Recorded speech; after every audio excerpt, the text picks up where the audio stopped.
Hey everybody, how you doing? I hope you're doing very well during these holiday times. If you are celebrating Christmas, which is just tomorrow, actually, wishing you all a Merry Christmas and happy and safe travels. Let's talk about this last week of 2024.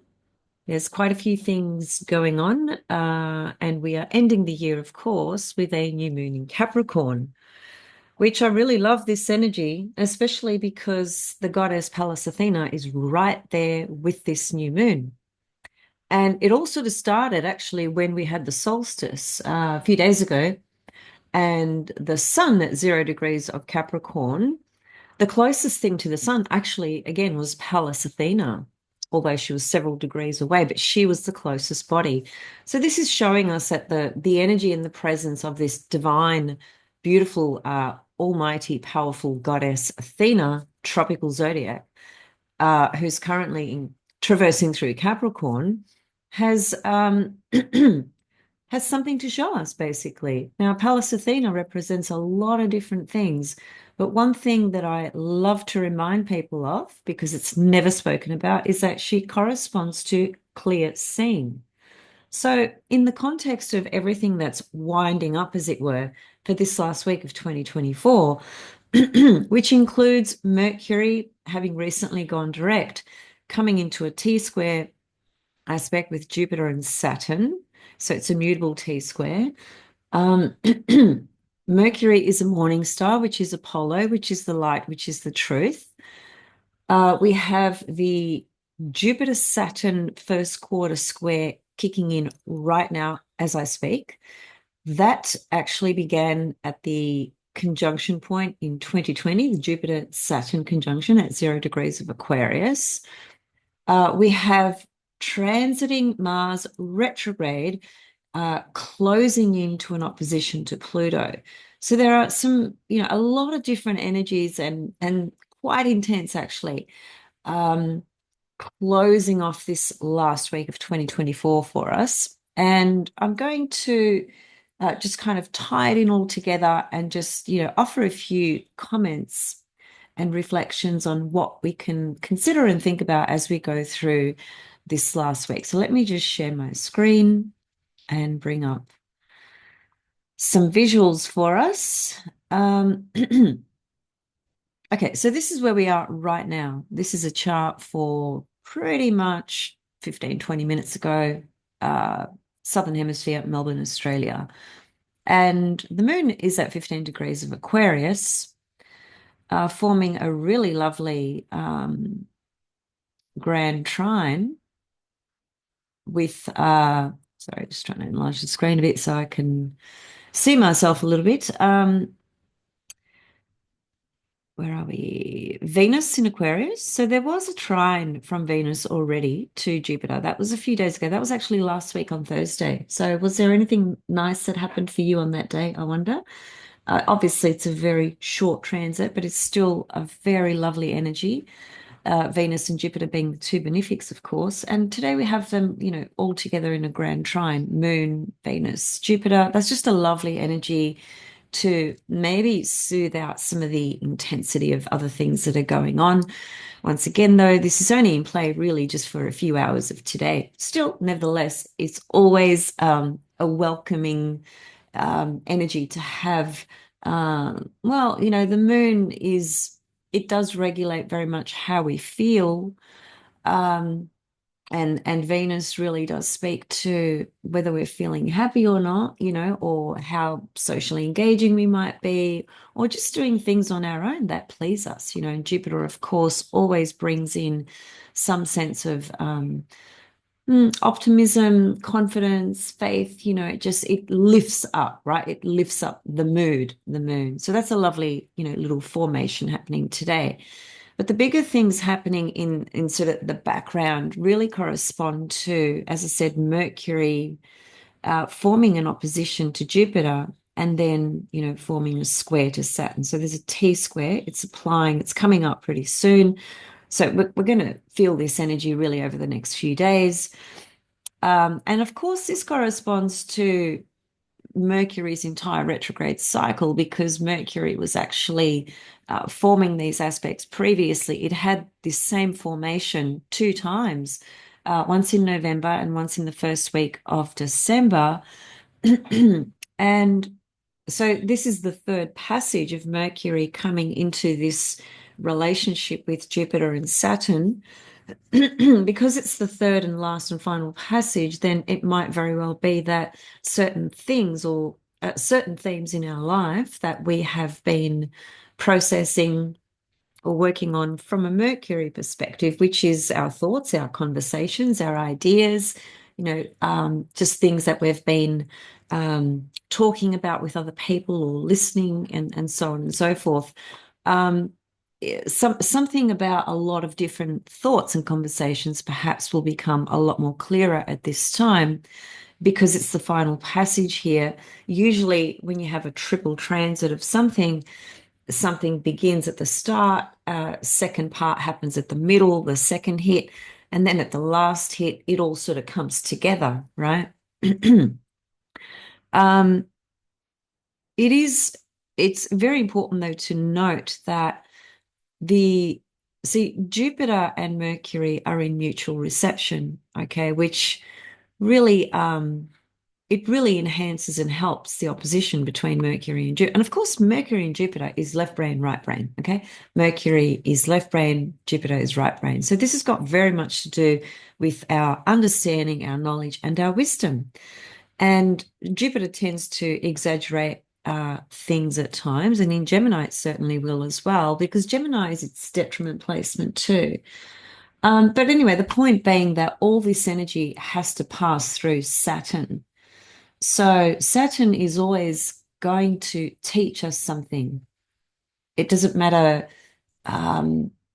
what the theme is or what the issue is. Saturn is the master teacher. So Saturn always really brings to the table, how are we taking responsibility with X, Y, Z? And so in this case, it's really saying to us, are we taking responsibility for the sort of things we maybe have been communicating or sharing, and so on and so forth. So it's a sobering reminder of, getting real with how we are presenting ourselves verbally, what we are sharing, what we are communicating to people. Are we being honest? Are we just exaggerating? What the hell are we doing with what we're saying? So it's a really interesting energy, but it's nothing to be concerned about. It's just really going to be a culmination of what's been happening during the Mercury retrograde cycle, what was happening during that time.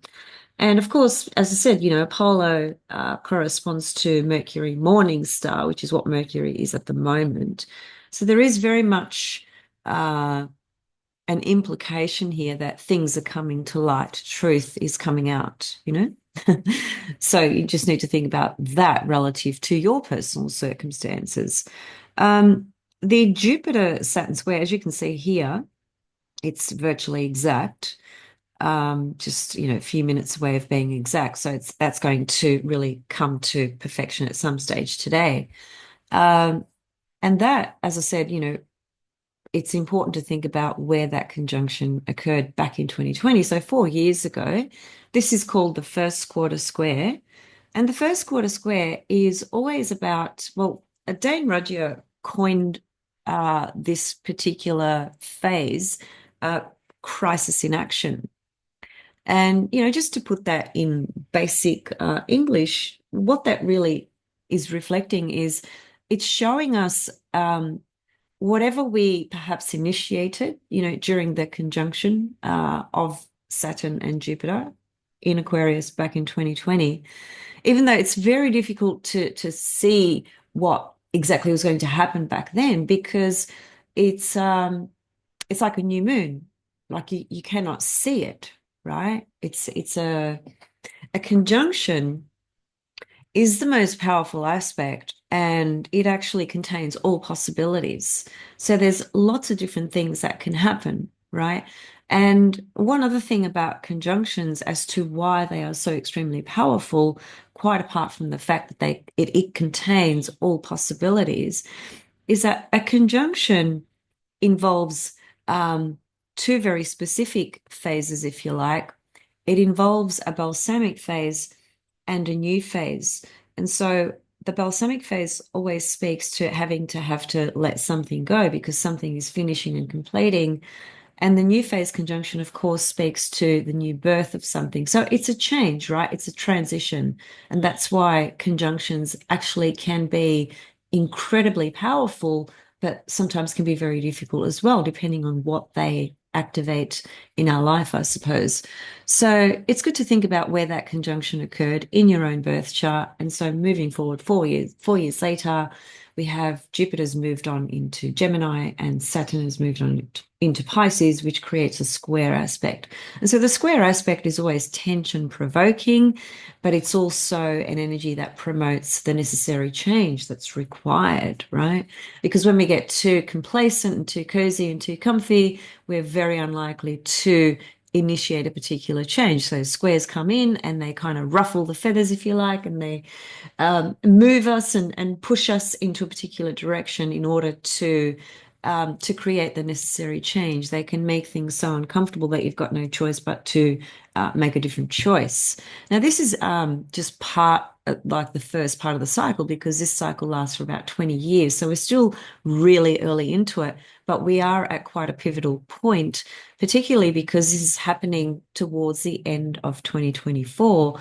So I think it's worth considering. Let me just go back for a moment. The first quarter square, as I said, is coined crisis in consciousness. And what that means is that we do need to take action on certain things. And the action that we take will be very much based on perhaps what started to emerge 4 years ago, slowly, slowly, slowly, slowly. And we are in a position now to take action around those things that maybe haven't worked out the way we wanted them to, didn't go in the direction we wanted them to, wasn't the right path for us at the end of the day. It wasn't what we thought it was going to be. Whatever it is, this is the time to make different choices. That's the first quarter square. It's crisis in action. It means crisis, which is opportunity, actually. Action, so taking action towards things. So it's a very powerful energy because I think perhaps some decisions or choices we may make at this time are going to be very important for 2025, right? Because in 2025, although Jupiter moves into Cancer, Saturn is going to move into Aries, and then those two are going to square each other again, just in different signs. So it's part of the same story in one way, but on the other hand, it's going to have a different feel to it and a different theme and maybe different circumstances because those two planets will be in different signs. The great thing is that Jupiter will be in Cancer, which is its exalted position. So, when Jupiter moves into Cancer, which I'll come back and talk about that in greater depth, Jupiter in Cancer is the exalted position, so that elevates Jupiter a lot. And we know, with Jupiter, there's always growth. That I mean, the most given thing, if you like, and the biggest takeaway out of Jupiter is the ability to grow, right? And in Cancer, because it's exalted, that growth is accentuated, right? It's bigger, right? And because, of course, Jupiter corresponds to opportunities and growth, when Jupiter is placed in a sign of some sort of dignity, that's going to enhance the beneficial components of Jupiter. So think back to 12 years ago, which is when Jupiter was last in Cancer, and maybe think about what was going on in your life at that time and what sort of opportunities presented to you at that time. I was thinking about that this morning for myself. And although there were lots of opportunities in a particular field that I was actually employed in, which was counseling, psychotherapy, and things like that, I had lots of opportunities for growth and so on and so forth. But ultimately, what I discovered was that that path in the consensus world wasn't for me. I did it for about 12 years, 12, 13, 14 years, something like that. And then an incident occurred that it's kind of like the universe just picked me up and said, no, that's not actually where you belong. You belong over here. You can take those skills, you can take those growth lessons and everything that you integrated at that time, and you can bring it into this space here and start working with it here, which is basically what I did. So just think about, I'm just sharing that as an example to get you thinking about your own personal circumstances. So Jupiter, will square Saturn around June next year. That's quite a while away, so we don't really need to think about that too much at the moment. But it is worth thinking about what started 4 years ago and what's coming up for you at the moment relative to that Saturn-Jupiter conjunction. I mean, it's an interesting energy because, of course, Jupiter, as I said, points us towards growth, opportunities, expansion, things of that nature. Um, but Saturn brings in the hard lessons around that.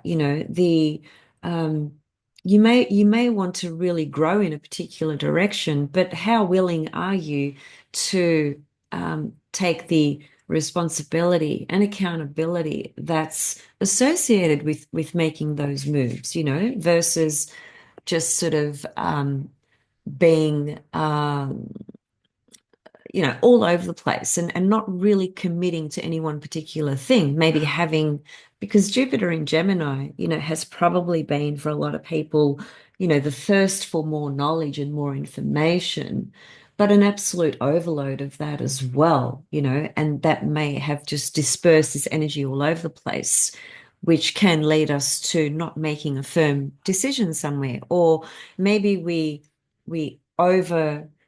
um, over expanded in our mind, certain ideas about certain goals and plans we had, and we didn't really consider things deeply enough. We just had all these ideas, and because Jupiter brings this confidence, we just thought, oh yeah, I'm gonna be able to do that. I'm gonna be able to do this. I'm gonna be able to do that. And that's the downside of Jupiter in Gemini. There can be this, there's always an urge to grow with Jupiter, but because it's in detriment, there might be some kind of fall or some kind of loss, right? Because we overlooked certain things.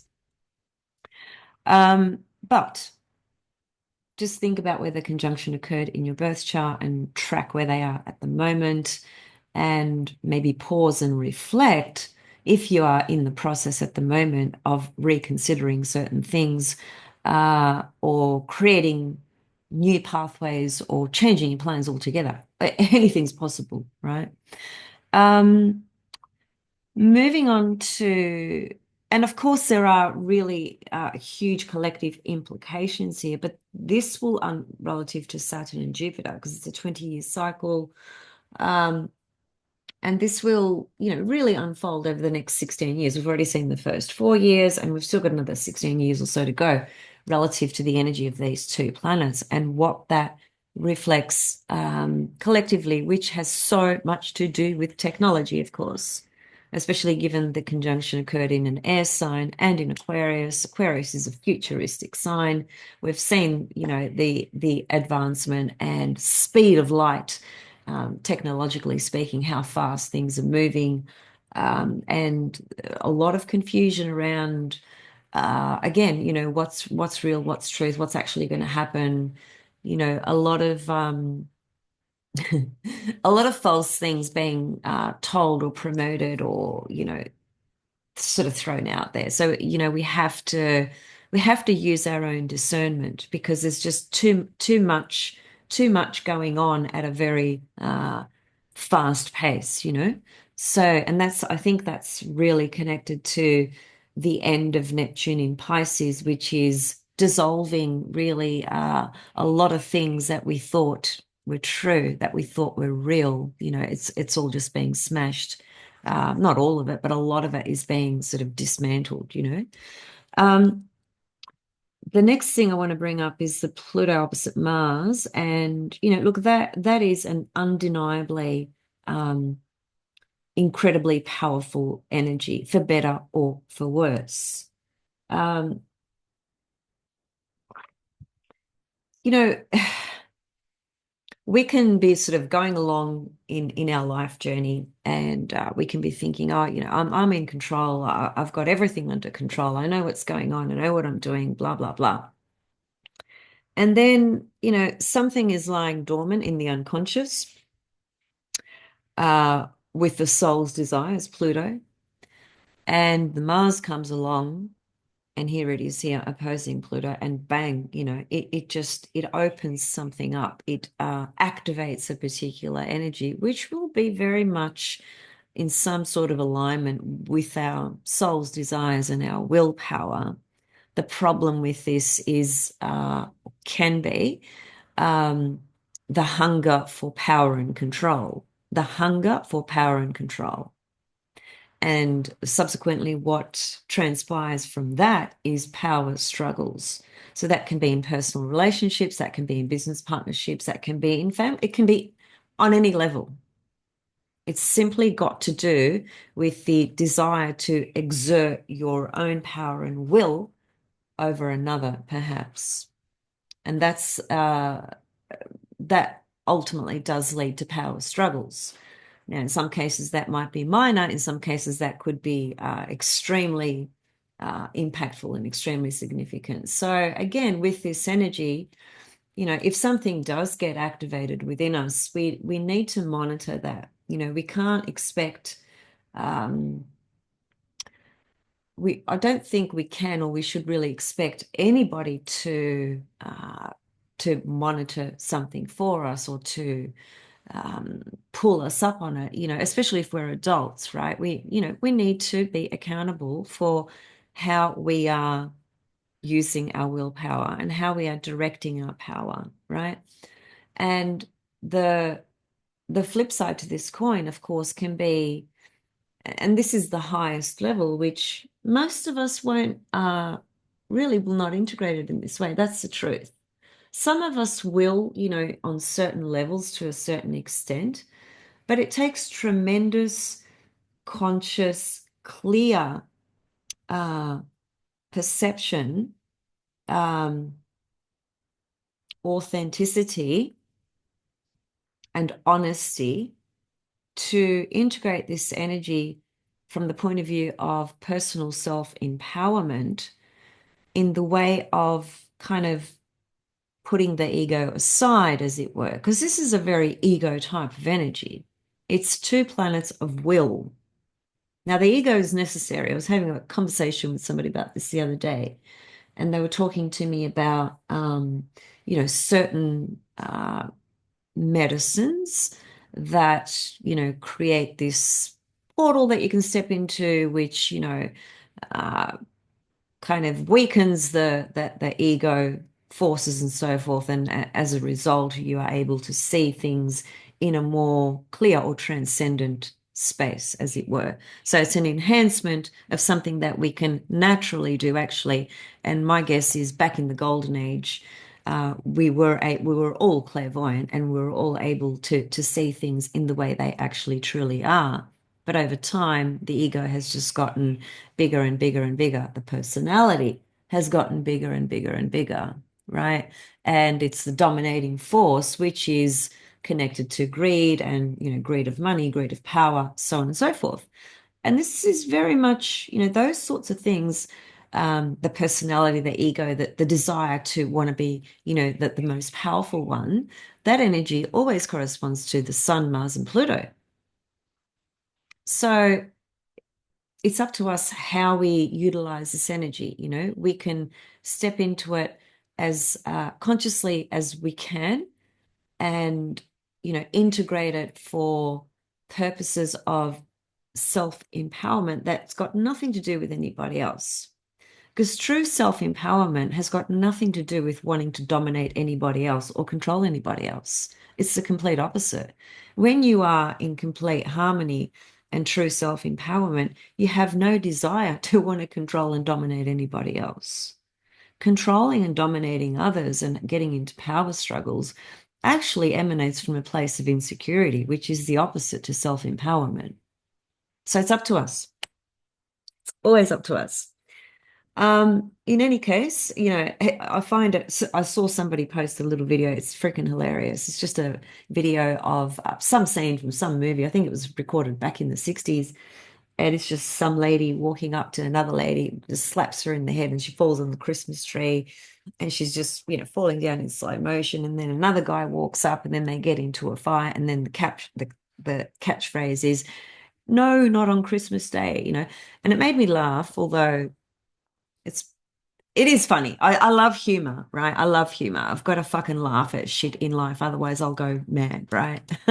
Um, but it did remind me of just, Christmas Day is notorious for families actually being in more conflict than harmony. It's just a fact, even statistically speaking, relative to police calls, ambulance calls, and so forth. Unfortunately, because everyone's shit that is suppressed, for the rest of the year just all comes up during Christmas Day, and so off it goes. And so here we have, Pluto opposite Mars on Christmas Day.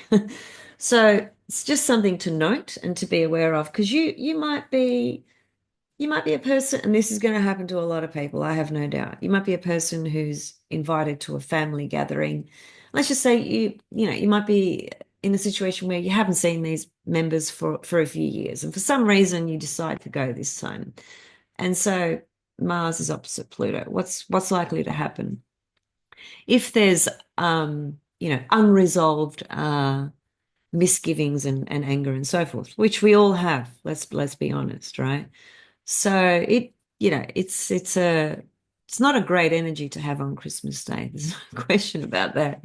But anyway, it's there. And outside of this Christmas Day, this Christmas hoo-ha hoopla stuff, because I personally do not even get into Christmas at all. That's mainly because my dad left this world and I was with him every Christmas, and now I'm not with him. So I just don't really feel like celebrating it, to be honest. Don't get me wrong, it's not like I'm not making that statement so that people can feel anything, really. It's just how I feel. It doesn't, I just want it to really be over. It's just too much noise for nothing, in my opinion. Anyway, but I do understand and appreciate how other people might really hold that day as very special and celebrate it and so on and so forth. It's all fine. It's all good. But I think it's really important to be aware of what's at play here. Um, yeah, it's a pretty difficult energy to have there. Now, okay, let me just jump out of this chart and bring up the new moon chart, and then I'm just going to head off. So there's the new moon, which occurs, last day of 2024.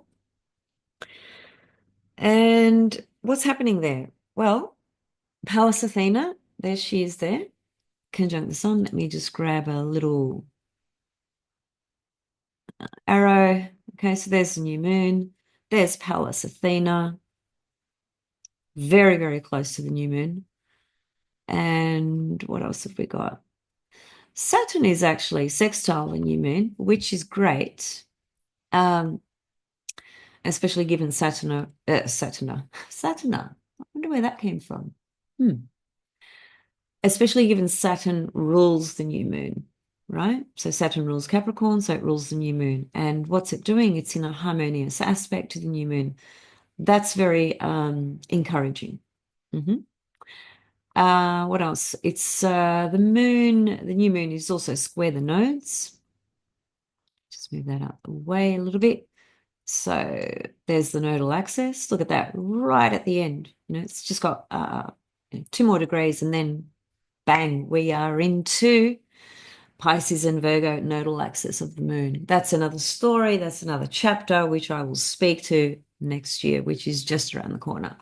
But given the new moon is squaring the nodal axis, it is also, I think, showing us that this is a very important closure relative to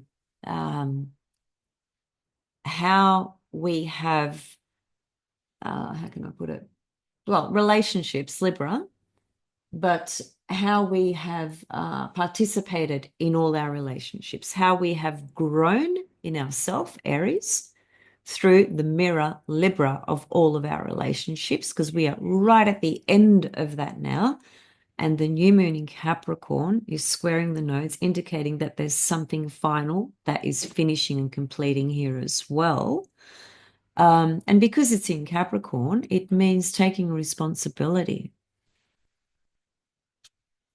But my favorite thing about this new moon is Pallas Athena, which is very close to the new moon in Capricorn, really indicating a practical sense of wisdom, right? Because Athena is the goddess of wisdom, the divinity of wisdom, the daughter of Zeus.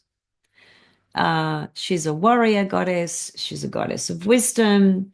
She's the patron of Athens, Greece, so on and so forth. She's one of the most skillful uh, goddesses in the art of strategy and war.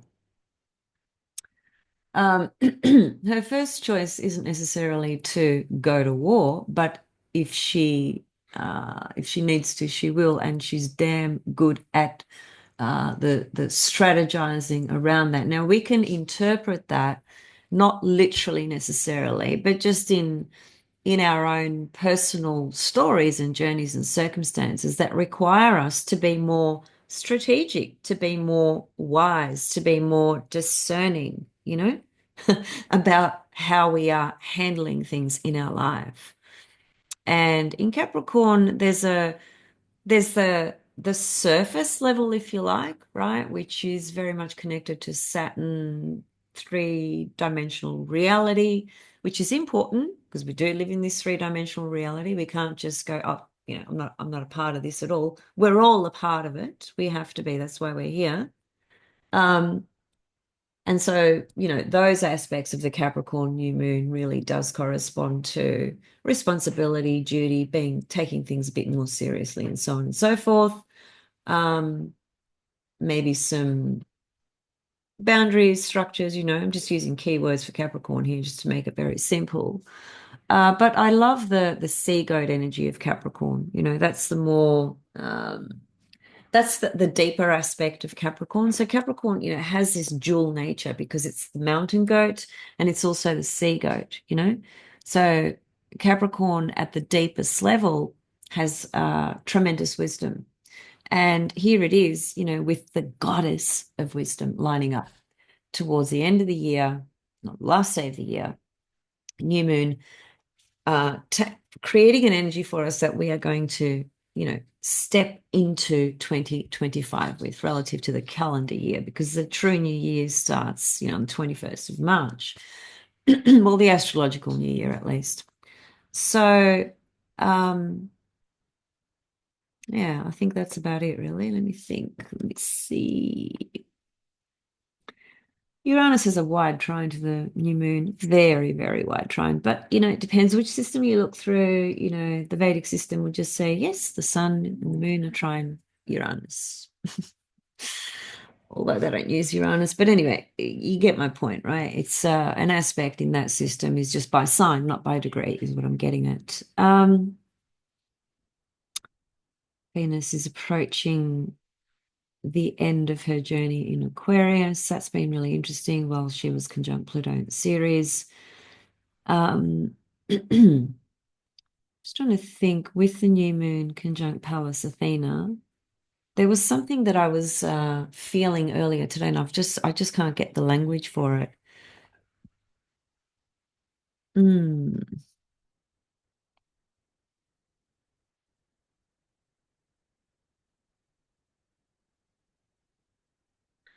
Well, yeah.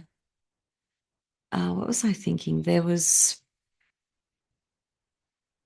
me just say something. I think I've lost that chart now.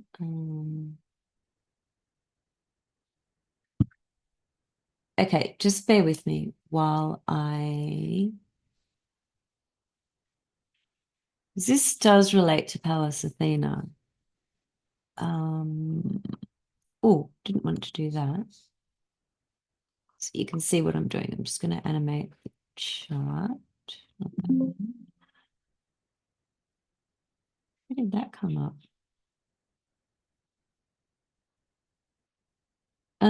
Okay.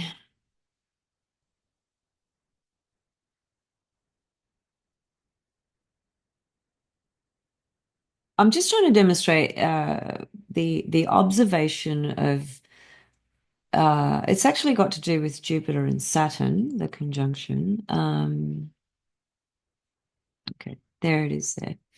So can you see well when Jupiter and Saturn were at zero, Pallas Athena was zero as well. That's what I was trying to remember.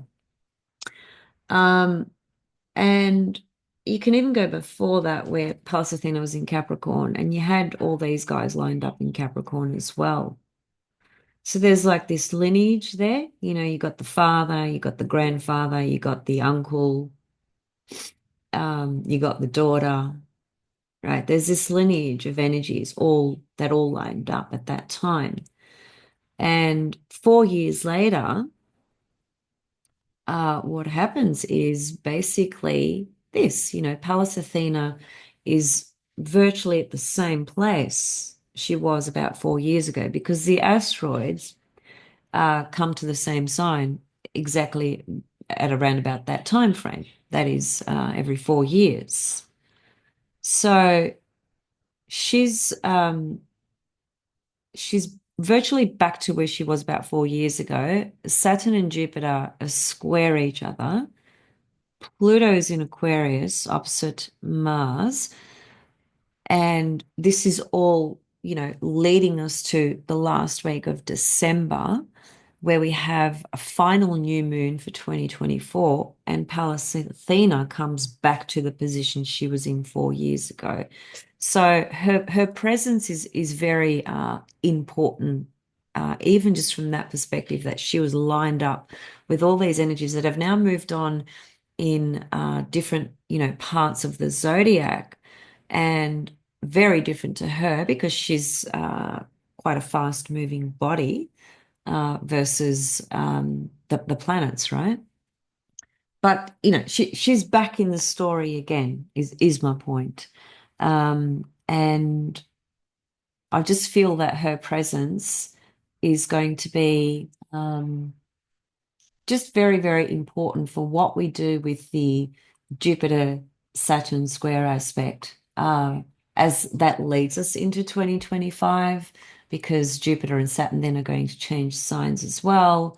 But the new moon, it is the beginning of a cycle that's going to, lead us into 2025 because the full moon is going to happen in 2025, isn't it?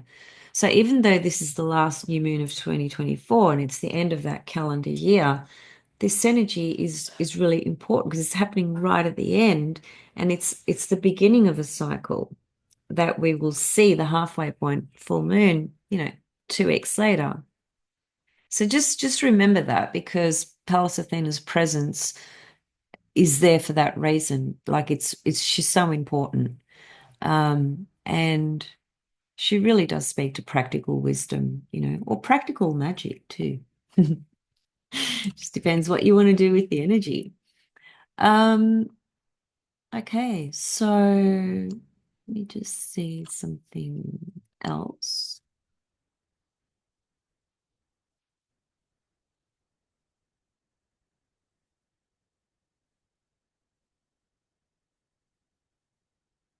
Hmm. Yeah, so that's going to be the energy for what they call New Year's Eve as well. That'll be really interesting. I don't go out during New Year's Eve and celebrate in amongst the noise and the chaos. Personally, I feel like that's the worst time to go out and celebrate.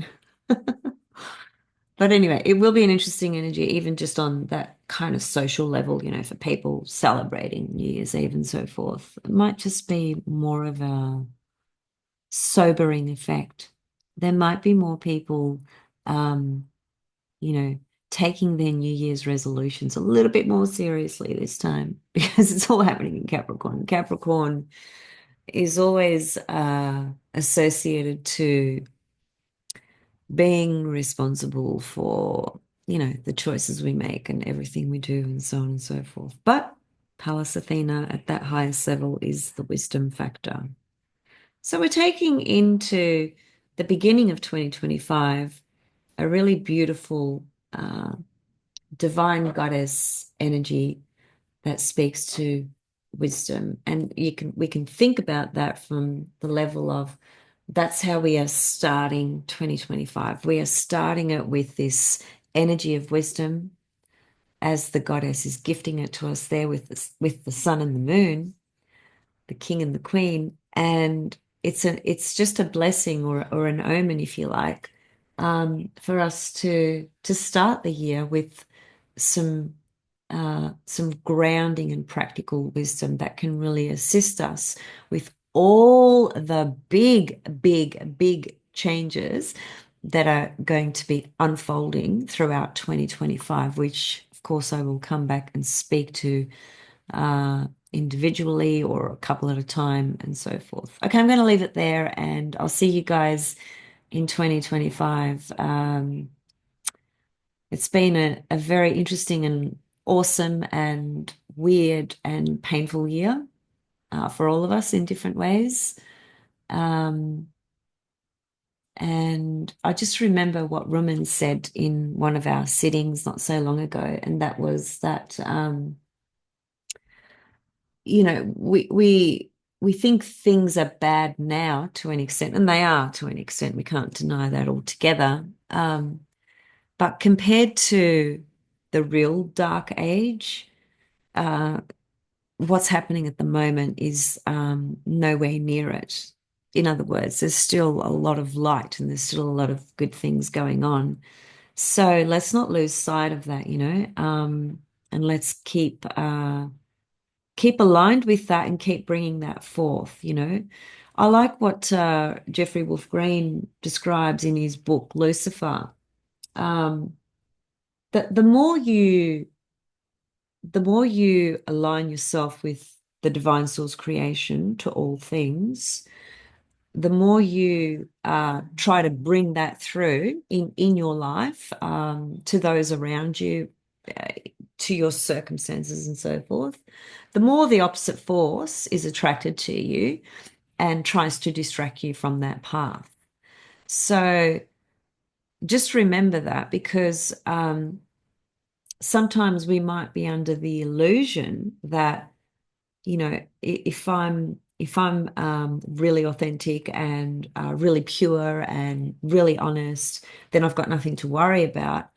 Well, I'm not saying you should worry, but it's not necessarily the case. It is more the case that the more we shine this pure light through the divine, through our heart, the more the opposite force tries to come in and contaminate that and distract us. And it does so in a myriad of ways. And that's something to really be aware of, because there is a lot of love and there is a lot of light. And it can actually, I don't think it can ever really be stopped, ever, ever, ever. See you soon. Happy New Year, calendar New Year.